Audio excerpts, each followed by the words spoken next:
नमो भगवते वासुदेवाय।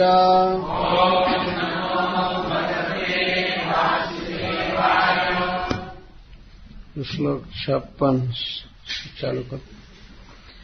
अयं हि श्रुतसम्पन्नः शीलवृत्तगुणालयः धृतव्रतो मृदुर्दान्तः सत्यवान् मन्त्रविच्छुचिः।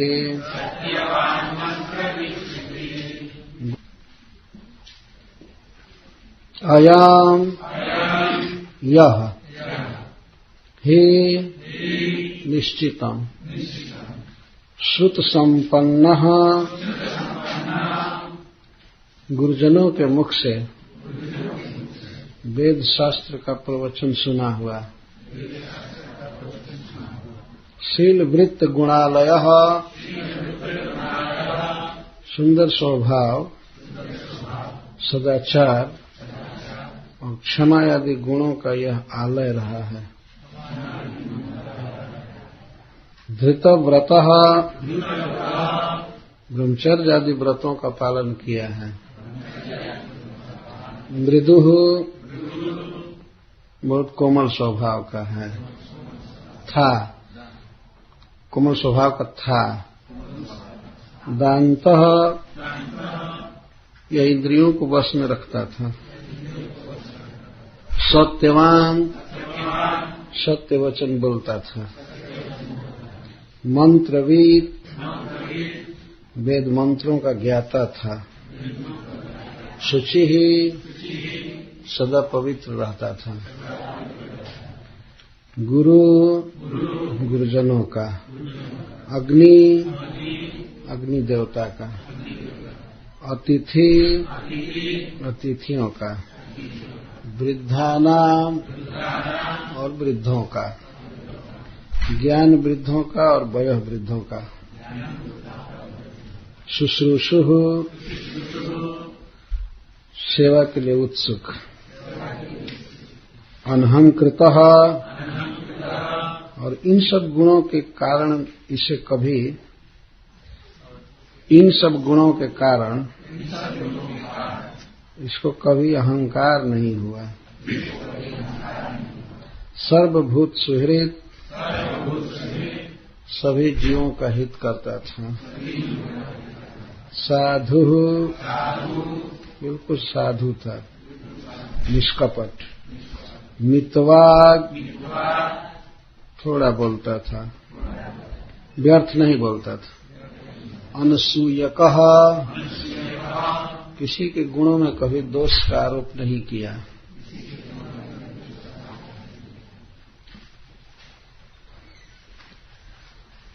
तो श्री जमराज जी के दूतों के मुख से अजामिल के विषय में बयान दिया जा रहा है कि यह 1 नंबर का पापी है। इसे नरक ले जाने दीजिए।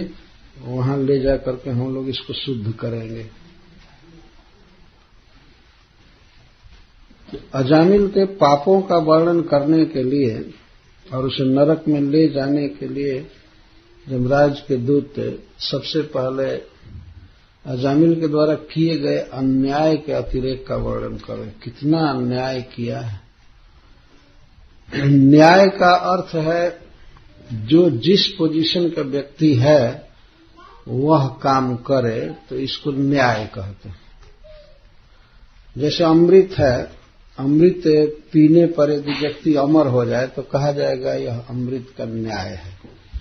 विष पीने पर मर जाए तब कहा जाएगा कि ठीक न्याय है, क्योंकि विष का ही स्वभाव। तो कोई व्यक्ति पहले से बहुत अच्छा रहा है, शुद्ध रहा है, और यदि वह शुद्ध आचरण आज भी कर रहा है तब तो ये न्याय है। अन्यथा बड़ा होते हुए भी, महान होते हुए भी, उच्च कुल में जन्म लेकर भी, विद्यावान होकर या सत्संगति अच्छा प्राप्त करके भी बुरा करता है तो इसको अन्याय कहते हैं। तो अजामिल कितना अन्याय किया है इसको बताने के लिए पहले इसके गुणों का वर्णन कर रहे हैं। अन्याय की अतिशयता का वर्णन करने के लिए पहले गुणों का वर्णन कर रहे हैं। तो कहते हैं अयम ही यह, अयम का अर्थ है यह, वो तर्जनी से उंगली से दिखा करके कह रहे यह, अरे पहले मत पूछो, इतना शुद्ध था, इतना बड़ा व्यक्ति था, लेकिन ये पापी गिर गया। ऐसे कह अयम ही, और ही शब्द से ये बोधित कर रहे हैं कि इसमें कुछ विचारने की जरूरत नहीं है, निसंदेह यह बहुत अच्छा था। अयम ही यह श्रुत संपन्न, सबसे पहला गुण बता रहे हैं कि यह ब्राह्मण यह श्रुत संपन्न था, इसने बहुत सुना था, बहुत सुना है। गुरुजनों के मुख से जो वेद शास्त्र पर प्रवचन सुना जाता है तो इसको श्रुति कहते हैं, श्रुत संपन्न। जिस व्यक्ति को बारंबार भगवान के बारे में सुनने को मिले तो उस व्यक्ति के जीवन का यह परम सौभाग्य है। सबसे पहला गुण है, अजामिल का वर्णन कर रहे हैं कि यह बहुत सुना है। यदि मान लीजिए कोई व्यक्ति गुरुजनों के मुख से नहीं सुना है तो बेचारा वो कुछ गलती करे तो कम अपराध माना जाएगा, लेकिन यह बहुत सुना है। अंततः अजामिल के अन्याय और अपराध का ही वर्णन करना चाहते हैं, न कि गुणों का। लेकिन इतना ऊंचा होते हुए भी गिरा है, मतलब बहुत ज्यादा गिरा है, यह बताना चाहते हैं। तो मनुष्य जीवन में सबसे बड़ा सौभाग्य, सबसे बड़ा गुण व्यक्ति का ये होता है कि उसे महत् पुरुषों के पास रह करके उनके मुख से सुनने का उसे अवसर प्राप्त हो, क्योंकि सुनने से ही विद्या प्राप्त होती है, सुनने से भगवान की प्राप्ति होती है, सुनने से व्यक्ति दुर्मति का त्याग करता है, सुनने से ही महान बनता है।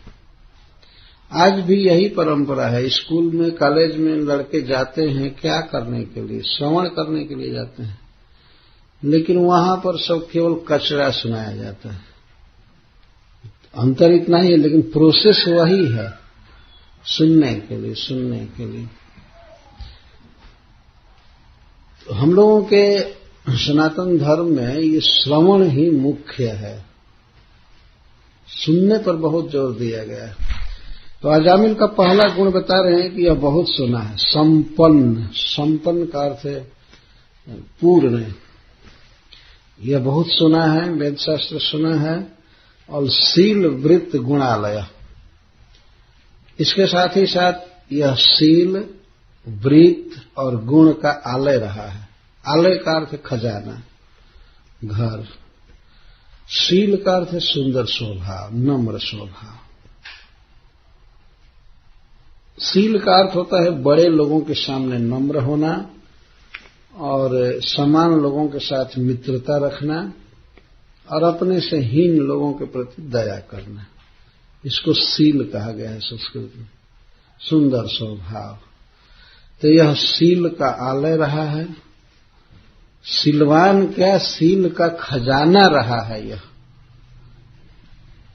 यह बहुत ऊंचे वंश में जन्म लिया था। वृत्त, वृत्त का अर्थ है आचरण, आचार। जैसा पहले के लोगों ने आचार किया, सुंदर वेद शास्त्र के अनुसार ऐसा इसका कैरेक्टर रहा है, बहुत सुंदर।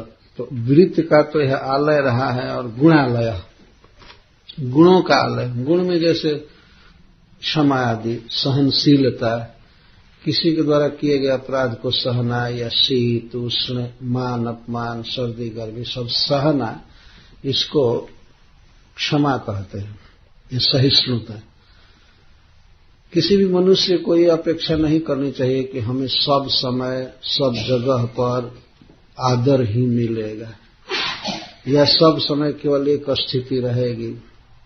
कभी कभी एक्सट्रीम हीट सहना पड़ता है, कभी ठंडा सहना पड़ता है, कभी अपमान होता है, कभी मान होता है, कभी भोग की वस्तुएं मिलती हैं, कभी नहीं मिलती हैं। तो अपने चित्त को सम रखना चाहिए, कभी भी हर्षित नहीं होना चाहिए और न तो विषाद में होना चाहिए। इसको क्षमा कहते हैं। तो ऐसे गुणों का यह खजाना रहा है, आलय रहा है। धृत व्रत, और इसने बहुत से व्रतों का पालन किया है। व्रतों में सबसे पहला व्रत है ब्रह्मचर्य व्रत। पहले के वर्णाश्रम धर्म में यह सबसे पहला व्रत सिखाया जाता था बच्चों को। 25 वर्ष तक अखंड ब्रह्मचर्य व्रत का पालन करते थे, और गृहस्थ बनने के बाद भी ऋतु काल में पत्नी के साथ सहवास करते थे, वो ब्रह्मचारी ही माने जाते हैं। तो इसमें ब्रह्मचर्य आदि व्रतों का पालन किया, अथवा वेदाध्ययन आदि के लिए जो नियम बनाया था गुरुजनों ने, इस समय पढ़ना है, जप करना है, तो सारे व्रतों का पालन किया है। अथवा एकादशी आदि व्रतों का पालन किया है। व्रत शब्द यहां लिखा गया है, तो व्रत से जो भी अपेक्षित है एक ब्राह्मण के लिए, वो सारे व्रतों का इसने पालन किया। और इसके साथ ही इसका स्वभाव बहुत मृदु था, कोमल स्वभाव, भाषा में कोमलता, व्यवहार में कोमलता। किसी व्यक्ति को कठोर नहीं होना चाहिए, मृदु होना चाहिए। तो यह मृदु था। दांत का अर्थ है बाह्येंद्रियों पर संयम। इसकी आंख इसके वश में थी, इसकी नासिका वश में थी, कान वश में था। यह व्यर्थ शब्द नहीं सुनता था, व्यर्थ नहीं देखता था। इंद्रियों पर पूरा पूरा इसका नियंत्रण था। जितेंद्रिय था, कहने का आशय यह है, इंद्रियों को वश में रखा था। और सत्यवान, सब समय सत्य बोलता था। सत्यवान का दो अर्थ है कि जो वस्तु जैसे देखा है, सुना है, उसको ऐसे बोलता था। और दूसरा अर्थ है कि जो बात सत्य है, सत्य बात ही इसके जिह्वा पर आती थी। सत्य है भगवान का नाम, गुण, लीला, वेद शास्त्र, भगवत गीता, श्रीमद् भागवतम, ये सब सत्य है। उमा कहूं मैं अनुभव अपना, सत्य हरि भजन जगत सब सपना। भगवान के विषय में जो बोला गया है वही सत्य है। तो यह सदा भगवान के विषय में बोलता था, कहने का आशय यह। सत्यवान, कभी मृषा नहीं बोलता था, झूठ नहीं बोलता था। और मंत्रविद, वैदिक मंत्रों का ज्ञाता था। यह वित्त का अर्थ केवल जानकार ही नहीं, वैदिक मंत्रों को, श्लोकों को खूब जानता था, उनका मनन किया था और उसके अनुसार आचरण किया था। वैदिक मंत्रों का ज्ञाता था। भगवान के द्वारा मनुष्य जाति को जो सबसे बड़ा दान दिया गया है वो है वेद। और वेदों के ही परिपूरक ग्रंथ हैं पुराण, इतिहास इत्यादि। तो इन ग्रंथों का ज्ञान मनुष्य को होना चाहिए। इसके लिए ऋषियों ने परंपरा स्थापित की है, सवेरे पढ़ना, सुनना। जितना लोग आज के युग में न्यूज पेपर पढ़ते हैं, इतना पहले के लोग भागवत पढ़ते थे, वेद शास्त्र पढ़ते थे, इससे ज्यादा पढ़ते थे। आजकल के लोग तो बहुत है, या तो न्यूज पेपर पढ़ते देखे जाते हैं, अथवा टीवी पर बैठे हैं, अथवा गप मार रहे हैं। ये जीवन का लक्ष्य समझे ही नहीं, गुमराह है वास्तव में। तो जो ईश्वर के द्वारा मनुष्य को सबसे बड़ा दान दिया गया है, उस दान से लाभ लेना चाहिए। प्रतिदिन भागवत पढ़ना, भगवत गीता पढ़ना, रामायण पढ़ना चाहिए। अथवा यदि पढ़ने की सुविधा नहीं है तो सुनना चाहिए। डायरेक्ट सुनने का अवसर मिले तो सुनना चाहिए, नहीं तो भगवान ने सीडी और कैसेट बना ही दिया है, उसके द्वारा सुनना चाहिए। पर भरना चाहिए रोज रोज रोज रोज। तो इसको सत्यवान कहें। जब भी बोलना है, भगवान का नाम जप करना चाहिए। वो करता था यह। इसके द्वारा सिद्ध हो रहा है कि अजामिल वास्तव में एक भक्त था, पर बेचारा गिर गया एक प्रसंग से। उसका वर्णन जमराज के दूत करेंगे। सत्यवान, मंत्रविद, शुचि, और यह सदा पवित्र रहता था। शुचि का अर्थ बाहर से भी पवित्र, हमेशा स्नान करके रहता था, कपड़ा ठीक रखता था, घर द्वार साफ रखता था। और भीतर से कभी इसको भोगों की इच्छा नहीं हुई। इच्छाएं बिल्कुल शुद्ध थी, भीतर अंतःकरण बिल्कुल शुद्ध था। इसको शुचि कहते हैं, पवित्र। दो तरह की पवित्रता है, बाह्य पवित्रता और अंतः पवित्रता। एक श्लोक में कहा गया है कि जो व्यक्ति कमल नयन भगवान का स्मरण करता है वो बाहर भीतर से पवित्र हो जाता है। सब बाह्याभ्यंतरो शुचि।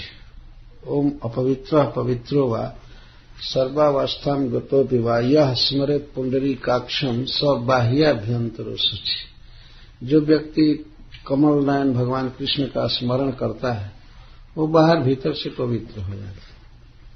केवल जल और साबुन से नहाने से पवित्र नहीं होता है व्यक्ति। जल और साबुन से तो बाहर शरीर की थोड़ी सी शुद्धि होती है, लेकिन मन को टच नहीं कर पाएगा साबुन, और न तो पानी, गर्म या ठंडा पानी। मन में तो कचरा भरा रहेगा। तो मन को शुद्ध करने के लिए भगवान का नाम है। हरे कृष्णा कृष्णा कृष्णा हरे हरे, हरे राम राम राम हरे हरे। ये सब गुण तो अजामिल में थे। अब ये कह रहे हैं कि गुरु, अग्नि, अतिथि, वृद्धा नाम शुश्रूषा। यह गुरुजनों की सेवा करता था।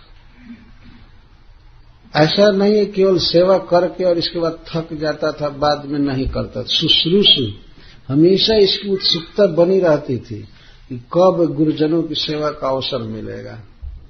यह गुरु का अर्थ है पिताजी, माँ, बड़े लोग, और फिर धर्म का, भक्ति का उपदेश करने वाला व्यक्ति या वेद शास्त्र पढ़ाने वाला, ये सब गुरु हैं। माता पिता को भी गुरु शब्द से ही अभिहित किया गया है शास्त्रों में। कहने की जरूरत नहीं है कि पिता शब्द लिखा जाएगा तब उसका अर्थ होगा। गुरु शब्द से ये सब अभिहित है, मतलब ये सब वाच्य हैं, पकड़ लिए जाते हैं। तो यह गुरुजनों की सेवा के लिए हमेशा उत्सुक रहता था, सेवा करता था। अग्नि की सेवा करता था। अग्नि की सेवा का मतलब है नियम से हवन करता था, होम करता था, शाम सुबह, जो उचित है। वास्तव में अग्नि देवता के साथ मनुष्य का बहुत बड़ा संबंध है, खास करके गृहस्थों का और ब्रह्मचारियों का। तो अग्नि की सेवा करनी चाहिए। अग्नि की सेवा का अर्थ है अग्नि मुख है ब्राह्मणों के, देवताओं के और भगवान के। इसलिए अग्नि में हवन किया जाता है तो वास्तव में अग्नि के द्वारा वो भगवान को या देवताओं को प्राप्त होता है। यह अग्नि की सेवा। अग्नि की सेवा करने का अर्थ वह देवताओं का सेवक था, भगवान का सेवक था। और अतिथि, अतिथियों का सेवक था। अतिथि का अर्थ जिसके आने का डेट पहले से मालूम न हो, अकस्मात बेचारा थका मांदा आ गया घर पर, तो उसकी सेवा करना। और जो डेट डाल कर आते हैं उनको अभ्यागत कहते हैं। अतिथि और अभ्यागत में यह भेद है। तो अतिथि की सेवा भगवान की सेवा के समान मानी जाती है। पहले जमाने में इस तरह के होटल, गेस्ट हाउस ये सब नहीं होते थे। कोई भी कहीं शाम होती थी, थक जाता था तो किसी गृहस्थ के यहाँ रुक जाता था, वहां भोजन मिलता था और अकोमोडेशन मिलता था, बहुत आराम से, फिर वो चला जाता था। तो ऐसे अतिथियों की सेवा का बहुत बड़ा महत्व है। तो यह अतिथियों की सेवा करता था, उन्हें खिलाना, पिलाना, बैठाना, सुंदर वचन बोलना। और वृद्धा नाम शुश्रूषा, वृद्धों का सेवक। दो तरह के वृद्ध होते हैं, एक वयः वृद्ध और दूसरा ज्ञान वृद्ध। तो जो उम्र में बड़े हैं उनकी सेवा तो स्वाभाविक समझ में आ जाती है, उनकी सेवा करनी चाहिए, उनको जरूरत पड़ती है। उनको भोजन देना, पानी देना, बैठने की सुविधा देना, कई तरह से सेवा की जाती है। तो यह सेवा करता था वृद्ध जनों की। और ज्ञानियों की सेवा करता था। ज्ञानियों की सेवा का अर्थ है उनके पास बैठकर सुनना, उन्हें सुख सुविधा देना। तो यह ज्ञान वृद्ध है, वयोवृद्ध, सबकी सेवा करता रहता था। और ये सब करके इतने गुणों के होते हुए भी अनहंकृत, इसे कभी अहंकार नहीं हुआ कि मैं बड़ा हूं, मैं श्रेष्ठ हूं, मुझ में ये गुण है, मैं ऐसी सेवा करता हूं, महान हूं, कभी इसको अहंकार नहीं हुआ। मनुष्य में जो भी गुण है उनमें यह गुण बहुत बड़ा है कि विशेषता होते हुए भी कभी मन में ये भाव नहीं आना कि हम बड़े हैं, हम अच्छे हैं और लोगों से हम यह करते हैं, वह करते हैं, ऐसा भाव न होना ये बहुत बड़ी उदारता है। ये महान गुण है, अनहंकृत।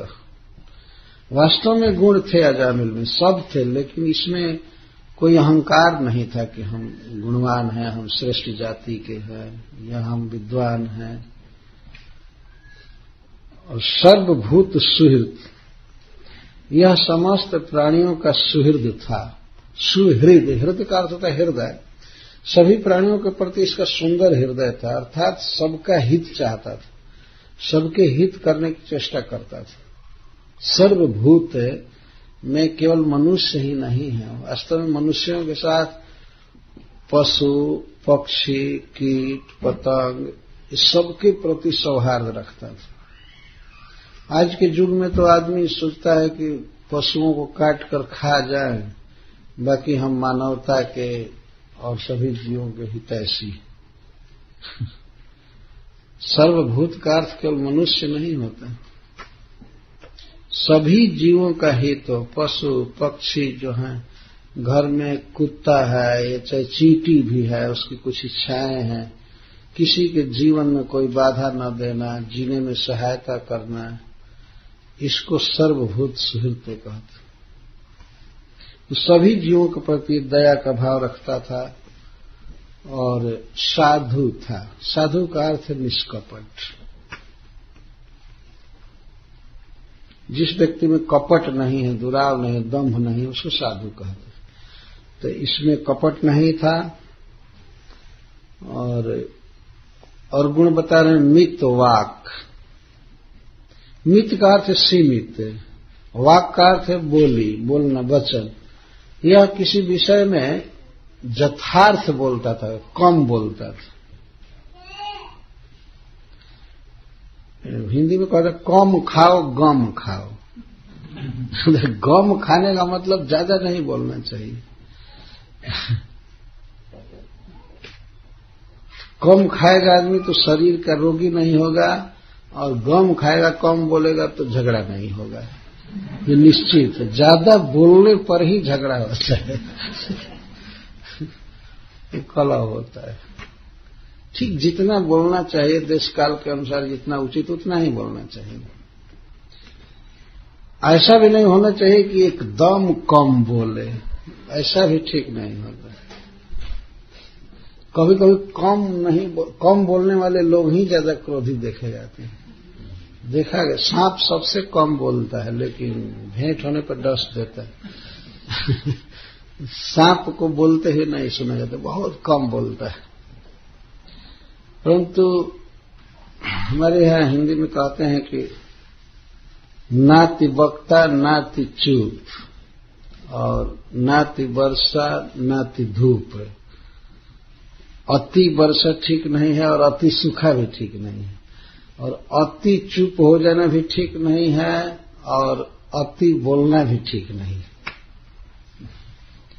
मित वाक का अर्थ पर यथार्थ बात बोलते।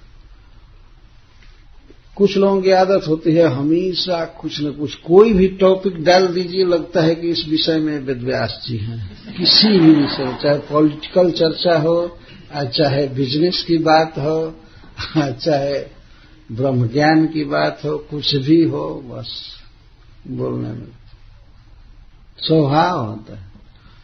अपरिमित वाक होते हैं, उनके वचन की कोई सीमा नहीं होती, कुछ भी बोलते रहते।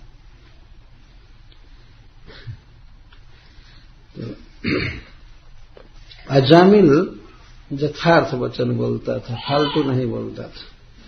और अनसूया का इसके गुणों में एक गुण बता रहे हैं लास्ट में कि यह किसी के गुणों में दोष नहीं निकालता था। किसी के गुणों में जब हम दोषाविष्कार करते हैं, गुणों को ही दोष के रूप में कहते हैं, तो इसको असूया कहते हैं।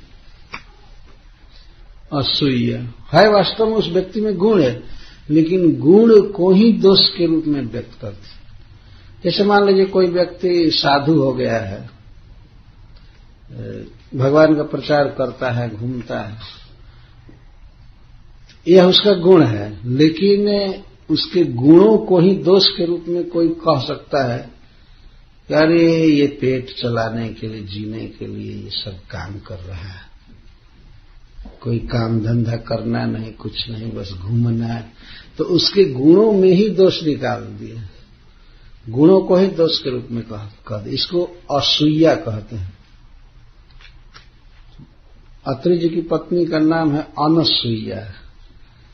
कभी भी वह दूसरे के गुणों में दोष नहीं ढूंढी, दोष नहीं निकाली, गुणों को गुण समझना, प्रशंसा करना। तो इस तरह का अजामिल था, कभी किसी पर दोषारोप नहीं किया, कभी किसी का क्रिटिसाइज, कभी किसी की निंदा नहीं किया। अच्छा, तो भगवान के पार्षद तो चकित हो गए, तो इतने महान गुण वाले को तुम लोग नरक में क्यों ले जाना चाहते हो? तो वे कहते सुनिए, तो यही तो बता रहे हैं कि कितना पापी ये है, कितना अच्छे कुल का होकर, विद्वान होकर, बुद्धिमान सदाचारी होकर के भी ये कितना गलती किया है। तब इसके पापों की कथा कह रहे हैं। एकदासौ वनम जातः पितृ संदेश कृत द्विजः। एकदा असौ द्विजः, एक बार यह ब्राह्मण, ऐसे कर असौ द्विज, असौ का अर्थ है यह है, एकदा एक समय, एक दिन, यह ब्राह्मण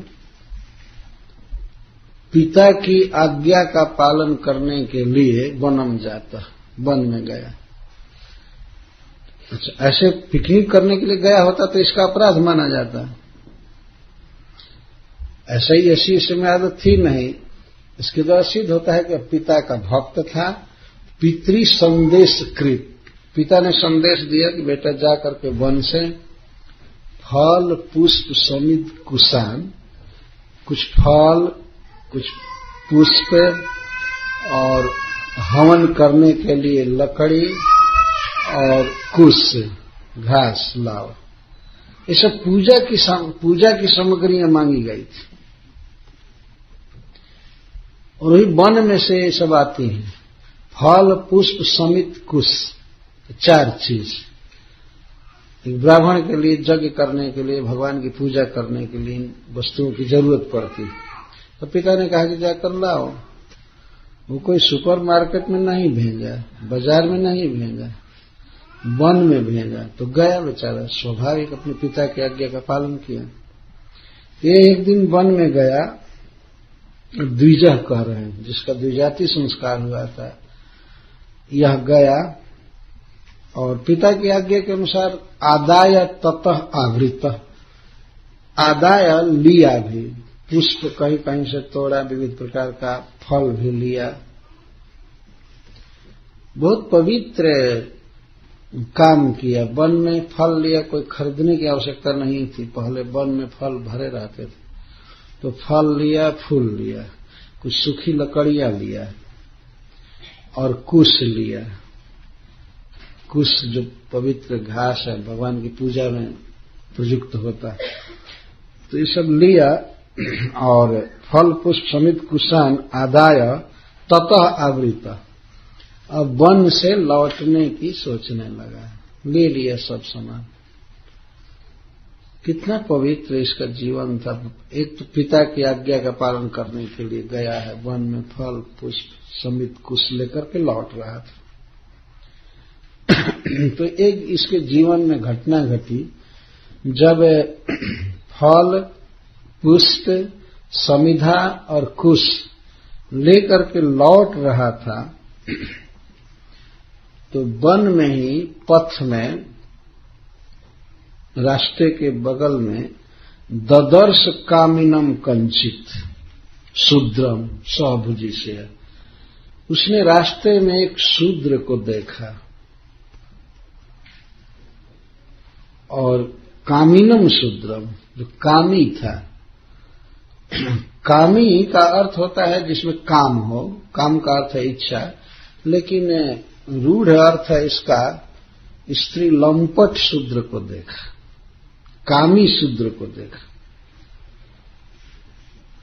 ददर्श कामिनम कंचित, कंचित का अर्थ है किसी। अब सुखदेव गोस्वामी जी उसका कोई एड्रेस या और सब नहीं बता रहे हैं कि कहाँ का था क्या, इसकी जरूरत क्या है। कोई अगर जिज्ञासा करे वो कामी कहाँ का था, इसकी कोई आवश्यकता नहीं है। अथवा अजामिल जब देखा कामी को तो उसे पता नहीं चला कि कहाँ का है, किस गांव का है, किस शहर का है। देखा, ददर्श कंचित कामिनम शूद्रम सह भुजिष्यया, उस शूद्र को, उस कामी को अजामिल ने देखा भुजिष्यया सह, भोगस्त्री के साथ। भोगस्त्री का मतलब यहां है ऐसी स्त्री जो पब्लिक स्त्री थी, वेश्या, जिसको कोई भी भोग सकता था, तो उसको भुजिष्या कहा गया है संस्कृत में। और भुजिष्या सह, उस भोग स्त्री, उस वेश्या के साथ शूद्र था। क्या कर रहा था? भुजिष्या का वर्णन कर रहे हैं। वो वेश्या कैसी थी? पीत्वा च मधुमेरयम मदा घोलित नेत्रया, वह वेश्या मदिरा पी ली थी। पीने की आदत होगी ही उसको, और उस समय वो पी थी खूब। मदा घूर्णित नेत्रया, मदिरा पीने के कारण वो नशे में हो गई थी, और नशा में होने से उसकी दोनों आंखें घूम रही थी। यह अजामिल देखा प्रथम बार जीवन में। इसे नहीं देखना चाहिए था, अपना रास्ता पकड़ करके चला जाता, लेकिन इसने प्रथम बार तो प्रयास किया। जब ही दृष्टि पड़ी तभी सोचने लगा, अरे मैं ब्राह्मण हूं, मैं इस पिता का पुत्र हूं, मुझे सब नहीं देखना चाहिए। लेकिन मन का समाधान हुआ नहीं, आंखें देखने में फंस गई, देखने लगा। यह भी देख रहा है कि वेश्या की आंखें कैसे उद्घूर्णा में हैं, घूम रही हैं। अरे समझ गया कि ये शराब पी ली है। बहुत भारी यह पतन है मनुष्य के जीवन में, शराब पिए। शराब से बुद्धि भ्रष्ट हो जाती है। महात्मा गांधी से एक बार पूछा गया था कि भारत स्वतंत्र होगा तो सबसे पहला नियम आप क्या लगाएंगे? तो महात्मा गांधी ने कहा था कि सबसे पहला नियम स्वतंत्र भारत में यह मैं करूंगा कि शराब नहीं पिएगा कोई, क्योंकि इससे बुद्धि नष्ट होती है। और आजकल तो आदत हो गई कि सब लोग पी रहे हैं, स्त्री हो चाहे पुरुष हो, पी रहे हैं। और उसको भद्दे शब्दों में शराब वराब न कह करके अल्कोहल कहते हैं, ये कहते हैं, कुछ और कहते हैं। बहुत पीते हैं, और यह बहुत बुरी आदत है। जो शराब का हुआ शिकार उसने फूंक दिया घर बार। दिल्ली के सड़कों पर सब जगह शराब पीना मना किया गया। पर आश्चर्य है कि जगह जगह शराब का बहुत बड़ा बड़ा एडवर्टाइजमेंट है, दुकानों का नाम। उतना ज्यादा और किसी भी वस्तु का प्रचार नहीं है जितना शराब का। ठेका, देसी शराब, अंग्रेजी शराब, जगह जगह कहीं भी जाइए देखने को मिलता। तो पता नहीं लगता है सरकार को क्या हो गया है। एक तरफ तो मद्य निषेध विभाग चलता है, शराब छुड़ाना, शराब की बुराई करना, सब जगह वो विभाग है, सरकार में डिपार्टमेंट है। और दूसरे तरफ लाइसेंस दे करके शराब मैन्युफैक्चर करना और बेचवाना यह भी शायद विभाग भी होगा कि नहीं, इस तरह से चलता है। मनुष्य कोई अधिकार नहीं है कि वो कुछ भी खाए और कुछ भी पिए। जैसे यह शरीर है, जैसे मान लीजिए किसी के पास कोई कार है, तो कार को किस चीज से चलाना है, पेट्रोल से चलाना है कि डीजल से चलाना है, वो ऊपर से ही कंपनी निश्चित करती है। ऐसा नहीं है कि आप पानी डालकर चला लीजिए या कूड़ा करकट डालकर चला लीजिए। तो भगवान ने शरीर दिया है तो इसके लिए प्रिस्क्रिप्शन दिया है कि इसको में क्या डालकर इसको चलाना है। इसमें डाल सकते हैं दूध, सब्जी, जल, घी और भी कुछ पेय हैं, कुछ जूस है, इसको डालकर चलाना चाहिए। लेकिन इसके भीतर मांस और शराब डालने पर अपराध होगा। इंजन तो ध्वस्त होगा ही, और बाकी जो कर्म का नियम लगेगा, फल बनेगा, वो तो बहुत भयंकर होगा। ऐसा लिखा गया है श्रीमद् भागवत में कि शराब पीने वाले को तरल लोहा पीना पड़ता है नरक में।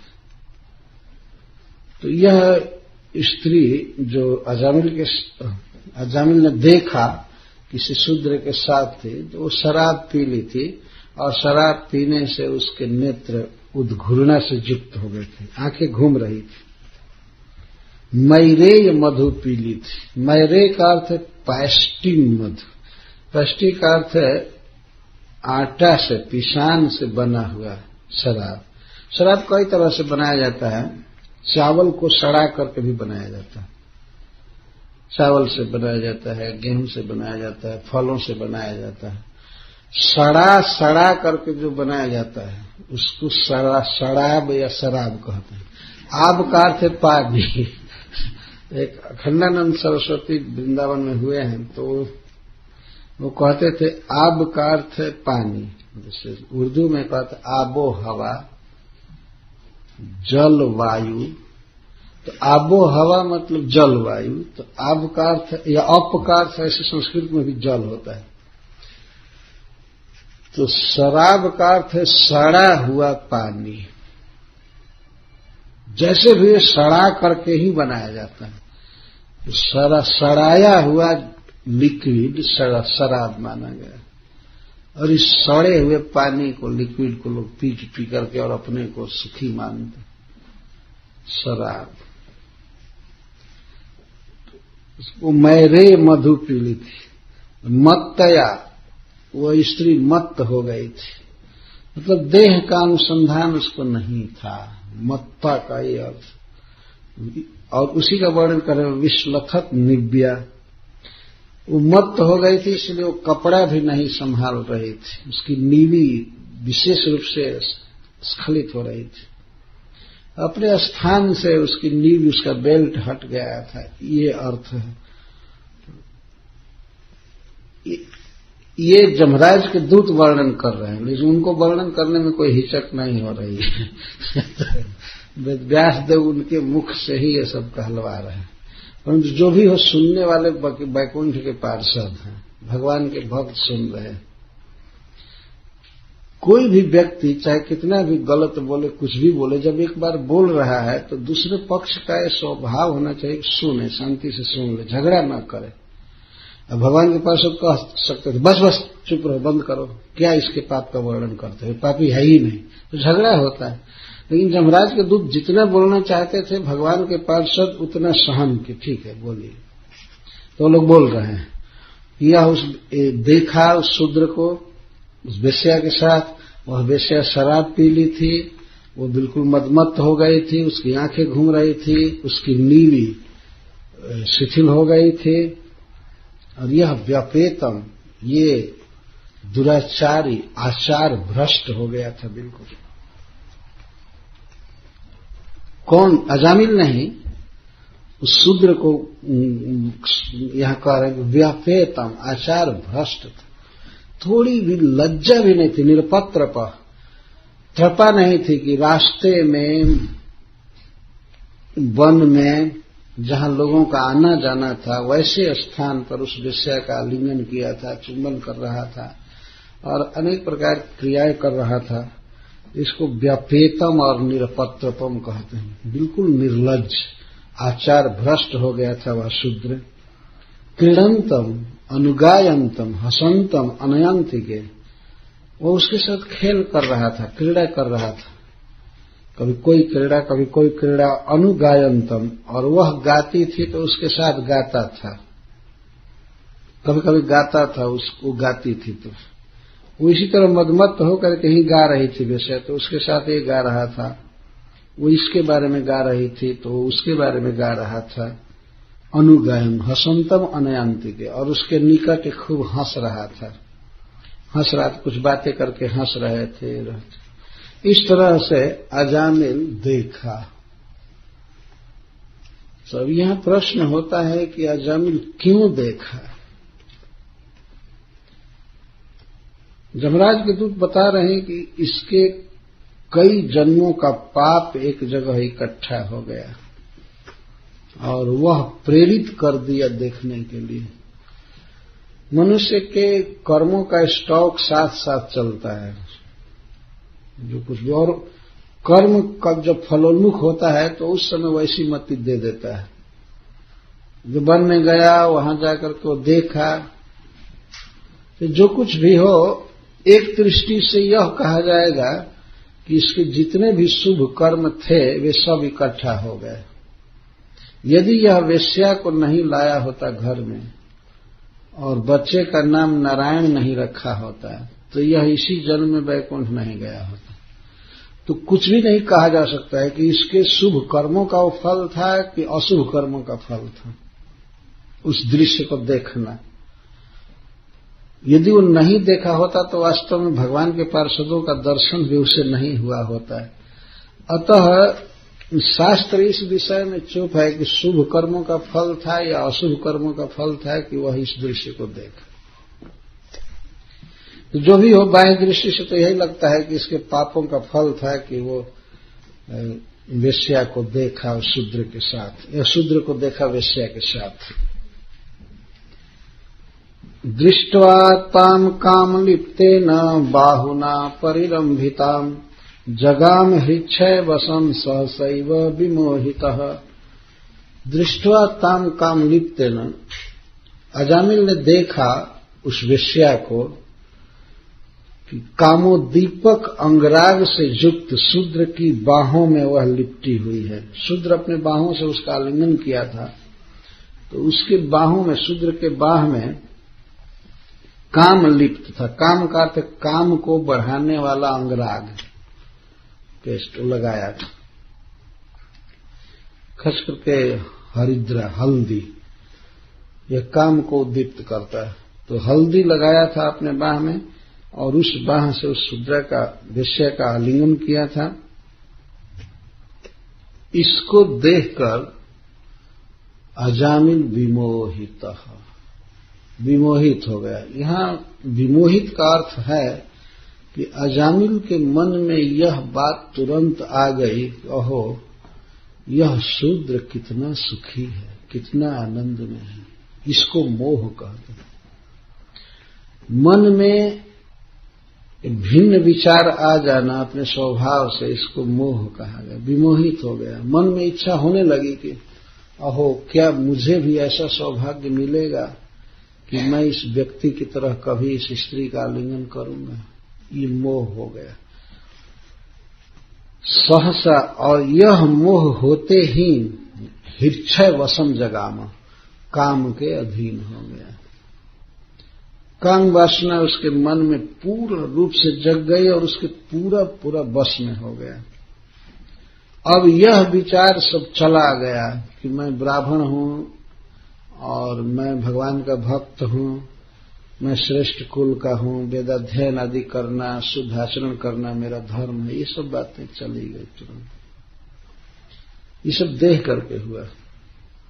श्रील प्रभुपाद इस प्रसंग में कहते हैं कि एक बार एक शूद्र को एक वेश्या के साथ देख करके अजामिल इतने ऊंचे पोजीशन से गिर गया, और जो लोग रोज ही टीवी वगैरह देखते रहते हैं, वे कितना गिरेंगे, क्या दशा होगी, इतना बड़ा सर्वनाश हो रहा है।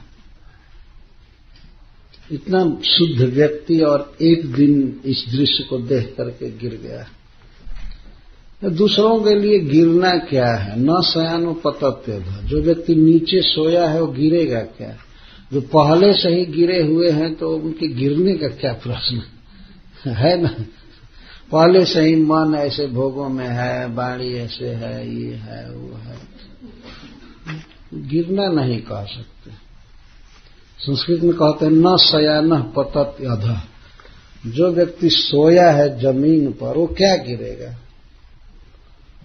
केवल करवट भर बदले गिरेगा क्या? तो ऑलरेडी धरती पर गिरा हुआ है। न शयानो पतत्यध। अजामिल वास्तव में बहुत एलिवेटेड पोजीशन से गिरा। इतना शुद्ध ब्राह्मण और उसके मन में किसी स्त्री की वासना आ गई भोगने की, उसके साथ रहने की, तो यह बहुत बड़ा पतन है। और कृष्ण भावना में, कृष्ण भक्ति में सबसे भारी प्रतिबंध, सबसे बड़ी बाधा है स्त्री। स्त्री रही, स्त्री के प्रति जो किसी साधक के मन में कामना हो जाए तो यह इसके लिए बहुत बड़ी बाधा है। भक्ति को नष्ट कर देती है ये वासना, ये दुर्वासना। तो अजामिल के जीवन में दिखाया जा रहा है कि उसने देखा, देखने का ऐसा प्रभाव हुआ, वो नेत्र को रोक नहीं पाया। उसने रोकने का प्रयास भी किया। इसमें यमराज के दूत बता रहे हैं, स्तंभयन् आत्मनात्मानं जावत् सत्वं यथाश्रुतम्। अजामिल का जहां तक सत्व धैर्य काम किया और जहां तक ज्ञान काम किया, स्तंभयन् आत्मनात्मानं, अपनी बुद्धि के द्वारा, मन के द्वारा, आत्मानम, अपने चित्त को स्तंभित करने की चेष्टा किया, रोकने की चेष्टा किया। तो मन में एक बार आ रहा था सत्व, धैर्य कि न देखूं, नहीं देखूं, मैं क्यों इस निकृष्ट दृश्य देखूंगा। ये मन में आया, धैर्य आया, मैं ऊंचे कुल का हूं, मैं आचार विचार वाला हूं, मैं भक्त हूं भगवान का, मुझे नहीं देखना चाहिए। इसको सत्व कहते हैं, धैर्य। धैर्य लगाया लेकिन फेल कर गया, नहीं समाधान हो सका। ज्ञान भी लगाया, यथाश्रुतम, इसने सुना था गुरुजनों के मुख से जीवन का उद्देश्य, भगवान की बातें, तो ज्ञान का भी बल लगाया, धैर्य का बल लगाया, ज्ञान का बल लगाया, श्लोकों को याद कर रहा था और सब चीज वेद शास्त्र की याद करने लगा कि नहीं नहीं ठीक नहीं है, नहीं देखना चाहिए, नहीं देखना चाहिए। न शशाक समाधातु मनो मदन वेपितम। कामदेव के द्वारा इसका मन इतना झकझोर दिया गया था, इतना वश में हो चुका था कि न शशाक समाधातु, मन को वश में करने में समर्थ नहीं हुआ। मन में इच्छा हो ही गई देखने की, इसलिए आंखें देख रही थी, आंखें देख रही थी। अब मन में हर एक इच्छा उत्पन्न हो गई कि इसकी बातें सुनूंगा, इसका आलिंगन करूंगा, इसके साथ रहूंगा। यद्यपि वह एक विवाहित व्यक्ति था, बहुत उच्च कुल से लड़की उसको मिली थी, विवाहित था, लेकिन अब इसके मन में हो गया इस शूद्रा के साथ रहने की, नहीं समाधान कर पाया। देखिए यहां पर एक संदेश दिया जा रहा है कि मनुष्य का ज्ञान काम नहीं करता है। कितना भी ज्ञान हो, ये कितना आचार विचार हो, कितने बड़े कुल का हो, कुछ भी काम नहीं करता है। काम वास्तव में भगवान करते हैं। इसीलिए व्यक्ति को विद्या अभिमान छोड़ करके, आचार विचार का ज्ञान अभिमान छोड़कर भगवान की शरण में रहना चाहिए। अजामिल का कोई भी गुण उसको रोक नहीं पाया उस विषय में आसक्त होने से, कोई भी गुण नहीं रोक पाया, सब फेल हो गए। उसने लगाया, यदि कोई ऐसा कहे कि नहीं नहीं उसने ज्ञान का बल लगाया नहीं, आचार का बल लगाया नहीं, कुछ नहीं किया, लेकिन ऐसी बात नहीं है। जमदूत गण कहते हैं कि स्तंभयन आत्मनात्मानो, अपने बुद्धि के द्वारा अपने चित्त को रोकने की चेष्टा किया, लेकिन न शशाक, न समर्थो अभूत, समर्थ नहीं हुआ, से फेल हो गया। अतः किसी व्यक्ति को कहीं गलत जगह पर पांव रखना है, कोई गलत चीज देखना है, सुनना है, और ये वो सोचे कि नहीं नहीं, मैं देख रहा हूं, हम पर कोई प्रभाव नहीं होगा, मैं सुन लिया, मुझ पर कोई प्रभाव नहीं हुआ। नहीं, ये गलत है।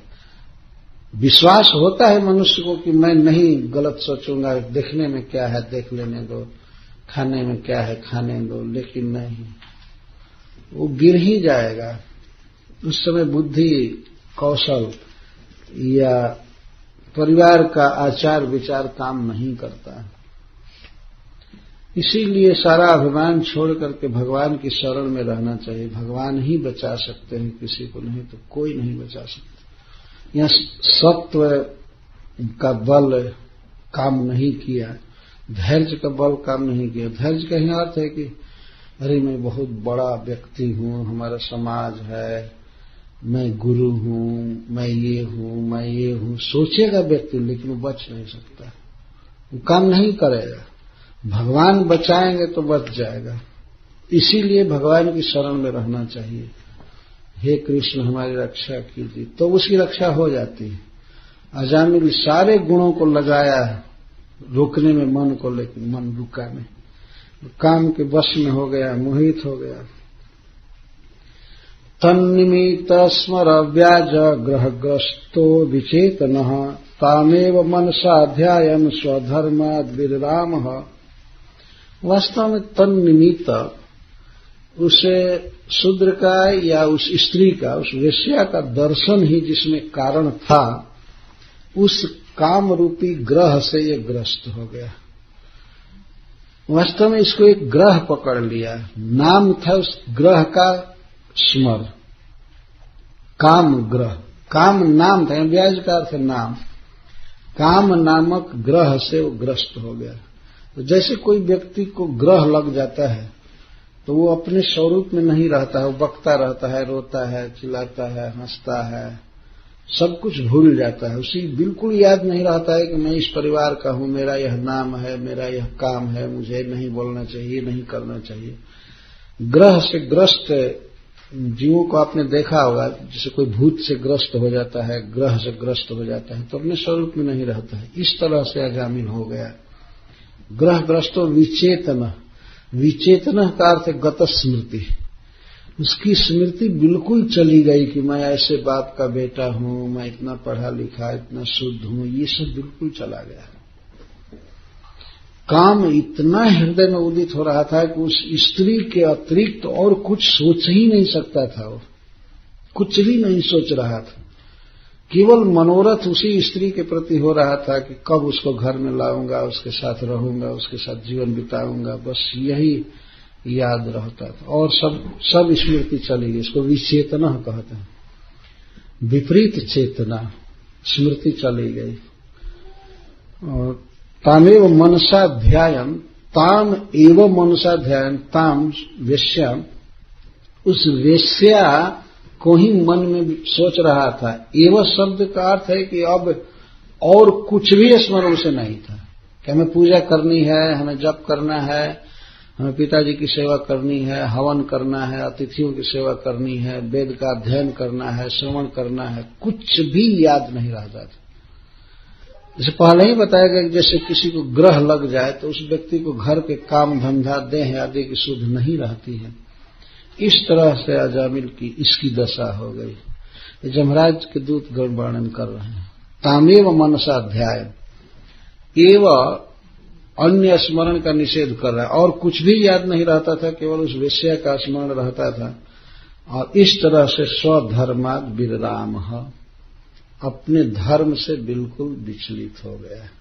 अब स्नान करना, हवन करना, जप करना, भगवान की पूजा करना, माता पिता की सेवा करना, इन सब धर्मों से बिल्कुल विरत हो। आपने देखा है किसी को ग्रह लग जाता है तो उसकी क्या दशा होती है। इस तरह से न तो वो स्नान करता था, न वेद पढ़ता था, न पिता की सेवा करता था, न हवन करता था, न भगवान की भक्ति करता था, उस वेश्या का ही चिंतन करने लगा। तामेव मनसा ध्यायन् स्वधर्माद् विराम, अपने धर्मों से च्युत हो गया, कोई नियम पालन नहीं करता। अंत में वह गया, उसके पास कई दिन दशा रही, लेकिन पता लगा करके जैसे तैसे और उस वेश्या के पास वो गया और वेश्या को अपने घर लाया। वेश्या उसको बहुत पैसा दिया, इसमें लिखा गया है, तो पैसे से उसको संतुष्ट किया और उसको घर में लाया, जबकि अपनी विवाहिता पत्नी थी, लेकिन फिर भी घर में लाया। ताम एवं तोषयामास पितृण अर्थेन जावत। जितना धन था अपने पिता का अजामिल के पास, सारा धन उस वेश्या को तुष्ट करने में लगा दिया। तामेव तोषयामास। अब अजामिल के जीवन में ये कहीं डीटी रह गया था, आराध्य वेश्या किसी तरह प्रसन्न रहे, बस ताम एव उसी को ही तोषयामास तुष्ट करने में लगा रहा, जैसे खुश रहे। अगर वो कहे अभी बनारसी साड़ी लाना है तो बस उसी दिन रिजर्वेशन करके चला जाए, यहाँ का ये लाना है, यहाँ का ये अलंकार लेना है, वहां का ये लेना है, वो लेना है, बस लाना ही था। इसलिए जमदूतगढ़ कह रहे हैं कि पितृण अर्थे न, जहां तक पिता का धन था, इसका अर्थ श्रीधर स्वामी समग्र किए। पिता का सारा धन जो पहले से प्राप्त था, इसको उस वेश्या को तुष्ट करने में लगा दिया। पिता के लिए एक पैसा खर्च नहीं किया और स्वयं भी बिना खाए पिए रह जाता था। इन सारा धन वेश्या को संतुष्ट करने में लगाया। तोषयामास, तोषयामास उसको खुश रखता था। ग्राम्यई मनोरमयी कामय। किन बातों से वेश्या संतुष्ट होती थी? ग्राम्यई कामय। काम का अर्थ है कुछ वस्तुएं। ग्राम्य, ग्राम्य का अर्थ है विषय भोग की जो भी वस्तुएं थी, उन वस्तुओं को मांगती थी और ये लाता था खरीद खरीद कर, जैसे भी हो उसी को संतुष्ट करने में लगा रहता था। और कहते थे डिज्नीलैंड चलो तो उसी दिन बस फ्लाई कर गए, उसी दिन, कोई देर नहीं करता। ये देखना है, ये खाना है, इस पार्टी में चलो, मंदिर में क्यों जाओगे, क्या जरूरत है वहां जाने की। कभी मान लीजिए अजामिल सोचा भी होगा, क्योंकि भक्त था तो सोचा भी होगा कि कम से कम संडे को ही मंदिर में जाना चाहिए, तो वो कहती थी नहीं नहीं, बिल्कुल नहीं। वो जो काम करने के लिए कहती थी, जहां जाना चाहती थी वहीं जाता था, वही काम करता था। चाहे कपड़ा, ड्रेस, नया नया डिजाइन का जो भी उसको पसंद था वो लाता था, अलंकार लाता था, ऑर्नामेंट्स, जो भी ब्यूटी पार्लर में जो भी उसे पसंद हो, जो भी वो लाता था। इसको ग्राम्य ही मनोरम ही कामय कहते। मनोरमय, जिसको मन पसंद करता था, मन जिसमें रमता था वेश्या का, उसको मनोरम कहते। जिस वस्तु को पसंद करती थी और बस केवल हिंट करना था, व्हाट टू डू टुडे, आज क्या करना है, आज क्या खरीदना है, वो सारा लिस्ट बना देती थी और बस उसी में लगा रहता था रात दिन। अब ईश्वर, देवता, माता पिता आदि तो सपना हो गए, सपने में भी नहीं दिखाई देते हैं। और सेवा में तामेव तोषयामास, उसी की आराधना में ये लगा रहा। आप लोग जिसको बचा रहे हैं जब रात के दूत भगवत पार्षदों पर आक्षेप कर रहे हैं, जिसकी आप लोग रक्षा कर रहे हैं, ये क्या किया है आप तो सुन ही रहे हैं। तो ये वेश्या की आराधना किया, वेश्या ही इसके लिए भगवान थी, सब कुछ थी। और प्रसीदेत जथा तथा, जथा प्रसीदेत तथा, जैसे वो प्रसन्न रहे बस वही काम करता था, वही वस्तु लाता था।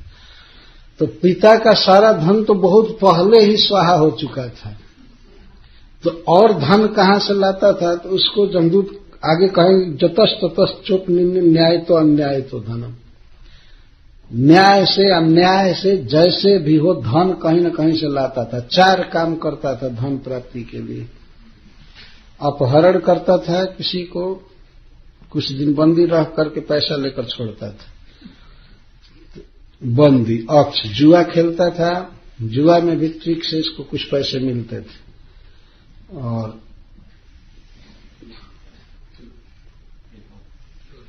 कैतव का अर्थ झूठ बोलकर कपट करके किसी से लोन लेता था, हम आपको दे देंगे, हम आपको इंटरेस्ट के साथ दे देंगे, लेकिन मूल भी कभी नहीं देता था। इसको कपट कहते, धूर्तता। तो और अंत में चोरी द्वारा धन। 4 इसके बिजनेस थे, अपहरण और जुआ, झूठ कपट और चोरी, इसके द्वारा धन कमाया। पिता के पास कितना धन था, वो बेचारे ब्राह्मण थे, पूजा पाठ करते थे, थोड़ा था, उसको तो 2-4 दिन में ही खत्म कर दिया। इसलिए जावता पितृण पहले जमदूतगण कह रहे हैं, जितना धन था उतना से तो तृप्त किया, और जिसको संतुष्ट करना चाहिए था उसको यह दुष्ट कभी नहीं संतुष्ट किया। जिस लड़की के साथ विवाह हुआ था, बेचारी बहुत अच्छे घर से आई थी। विप्राम स्वभार्याम अप्रौढ़ाम कुले महति लंबिता। जिस स्त्री के साथ इसका विवाह हुआ था वह ब्राह्मणी थी, यह भी ब्राह्मण था, वो भी ब्राह्मणी थी। विप्राम और स्वभार्याम, यह इसकी भार्या थी। भार्या कहते हैं पत्नी को जिसका भरण करना चाहिए, भार्या। धर्म है पति का कि अपनी पत्नी का भरण करे। भरण कई तरह से किया जाता है और इसीलिए पति को भरतार कहते हैं। भरतार का अर्थ है भरण करने वाला। भरण का यहाँ अर्थ है कि उसको भोजन देना, उसको कपड़ा देना, उसको घर देना, उसको संतान देना, गहना देना, उसे प्रसन्न रखने की चेष्टा करना, ये सब इस भरण है शब्द। तो जिसका भरण करना चाहिए था, धर्म था, जिसको अलंकार देना, वस्त्र देना, भोजन देना, मनोरंजन करना, जिसको करना इसका धर्म था, उसको कभी नहीं किया यह पापी। तो विप्रम स्वभार्यम अप्रहण कुले महति लंबितम, बड़े उच्च कुल की वह थी, वहां से इसका विवाह हुआ, उसका विवाह हुआ था। लेकिन विषसर्ज अचिरात पाप, लेकिन जब ही घर में लाया वेश्या को, अचिरात शीघ्र ही 2-4 दिन के बाद ही अपनी पत्नी को घर से निकाल दिया। क्यों निकाल दिया? स्वैरिण्य पंग विद्धि, उस स्वैरिणी के तिरछी नजर से इसका हृदय विद्ध हो गया था। जब वो घर में वेश्या आई तो उसने कहा ये कौन है? सीधा देख करके नहीं कही, तिरछी नजर से देख करके, ये कौन है घर में तुम्हारे, ये कौन रह रही है? अगर इसको नहीं निकालोगे तो मैं आज ही चली जाऊंगी। वेश्या ने ऐसे कहा तो कहा कि बस आज ही निकाल देता हूं। ये पापी अपनी परिणीता पत्नी को, विवाहिता पत्नी को निकाल दिया, उस वेश्या को ला करके घर में रखा और रह करके उसी की आराधना किया है आज तक, उसी को संतुष्ट करने में जीवन बिताया है। जो धर्म है किसी व्यक्ति का, अपनी पत्नी का पालन, वो तो छोड़ दिया, और जो महाधर्म है एक वेश्या को ला करके घर में रखना और उसी के लिए जीवन बिताना, काम करना, यह इस तरह का पाप किया है। और इसके पापों की कथा पहले सुखदेव गोस्वामी भी कह ही चुके हैं। तो प्रश्न होता है, मान लीजिए भगवान के पार्षदों ने पूछा कि अरे पिता का धन कितना था कि उसको संतुष्ट किया, बाद में कहां से धन लाता था? तब कहते हैं जतस ततश्च उपनिन्य न्यायतो अन्यायतो धनम बभारास्या कुटुम्बिन्या कुटुम्बम मंद धीरयम अयम मंद धी, यह दुर्बुद्धि, यह अल्प बुद्धि। जतस ततस धनम उपनिन्य, जहां तहां से धन लाता था। ये तो ग्रह किसी को लग जाता है ऐसे विचेतन था ही, जैसे जहां से भी धन मिलता था लाता था। न्यायतः अन्यायतः, चाहे न्याय से मिले चाहे अन्याय से मिले, जैसे भी मिले। यहां न्याय ये इसलिए कह रहे हैं कि कभी कभी कोई एकाध पैसा न्याय से मिल जाता होगा, लेकिन बाकी तो यह अपहरण, चोरी और जुआ कौन न्याय है? अथवा जुए में कुछ जीत लेता था तो इसको न्याय हो सकता है कि उसी के लिए कह रहे हो। न्याय से और न्याय से जहां तहां से जैसे भी मिले धन लाता था और धन ला करके अपने उसी आराध्य को, वेश्या को तृप्त करता था। यह इतना पापी। धन कमाने में, धन लूटने में जो पाप किया, किसी को दुख दिया वो तो अलग है, और अपनी पत्नी को दुख दिया। और माता पिता, जैसा कि अजामिल स्वयं ही आगे कहेगा, माता पिता जब कहे अरे बेटा ये कहां से तुम ला दिए, ये कौन की कहां की स्त्री है, क्यों ला दिए इस घर में, तो उसी दिन उनको निकाल दिया था। उसी दिन, जिस दिन घर में लाया वेश्या को, माता पिता को निकाल दिया। माता पिता उसी गांव में रहते थे और सब लोग गांव के देख रहे थे कि माता पिता को निकाल दिया है, कहीं से वेश्या लाया है और अपनी पत्नी को भी अब निकाल देगा। पत्नी को भी 2-4 दिन में निकाल दिया। इस तरह का पापी। वो बेचारे कितना तप्त रहते होंगे माता पिता। एक तो अपजस, अपकीर्ति चारों तरफ फैली थी कि उनका बेटा ऐसा हो गया। उच्च कोटि का ब्राह्मण, और ब्राह्मण के घर में उसका बेटा वेश्या ला करके रखे और उसके लिए रोज चोरी, हिंसा इधर उधर करके उसका भरण पोषण करके। बभार अस्या कुटुम्बिन्या कुटुम्बम मंदिर, उस कुटुम्बिनी के कुटुंब का पालन कर रहा था। ऐसे कह रहे हैं, कुटुम्बिनी कुटुंब वाली, परिवार वाली के परिवार का पालन कर रहा था। ऐसा नहीं कह रहे हैं जमराज के दूत की अपने परिवार का पालन कर रहा था, वो इसका परिवार नहीं था। एक वेश्या को कोई पुत्र हो, कुछ हो, तो कौन मानेगा किसका है।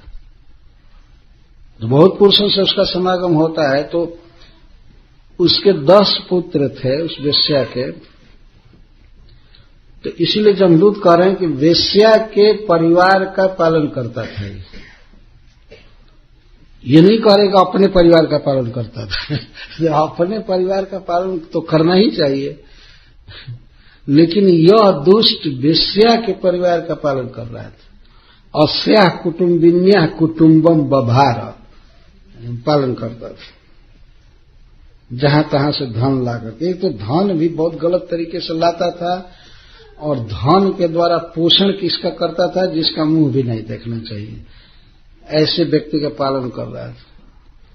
यदि मनुष्य मान लीजिए धन कमाने में कुछ पाप करे और पाप करके धन लाता है, तो धन से यदि माता पिता का पालन करे, पत्नी का पालन करे, पुत्र का पालन करे, तो यह तो ठीक है, ये धर्म माना गया है। वह चलो कुछ गलत करके भी परिवार का पालन करे, लेकिन यह तो सब तरह की गलती करके, पाप करके धन लाता था और वेश्या के परिवार का पालन करता था। तो वेश्या का परिवार क्या होगा, वो लोग भी सब ऐसे ही भ्रष्ट होंगे जहां तहां। उनका पालन करना बहुत बड़ा पाप था।